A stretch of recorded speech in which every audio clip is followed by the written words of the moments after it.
gastando energia metabólica, que é o caso dos endotérmicos, no caso das aves e no caso de nós mamíferos, e ectotérmicos são aqueles que possuem capacidade diferenciada, ou seja, não conseguem regular, gastar energia regulando a temperatura interna. Então, a pergunta que cai é, se a temperatura é um fator determinante na proporção sexual, que a gente chama lá em linguagem mais técnica de sex ratio, de répteis não aves, então os dinossauros poderiam ser endotérmicos? Aí a pergunta é, nessa possibilidade dos dinossauros que são extintos serem endotérmicos, que é uma grande questão que se levanta, porque você não tem o registro de temperatura da época, porque esses animais foram extintos.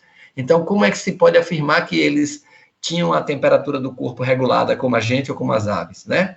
Então, tem algumas evidências mostrando que alguns grupos, inclusive saiu esse artigo na Plus One, que é uma revista muito bem conceituada, mostrando que alguns indivíduos, esse artigo está falando da biomecânica com relação à corrida, né? Indicando quem é endotérmico e quem é ectotérmico para aqueles répteis bípedes, que são chamados terópodas, né? Os grupos que muito mais próximos, os tiranossauros, né? Aqueles grupos que são mais próximos das aves, né?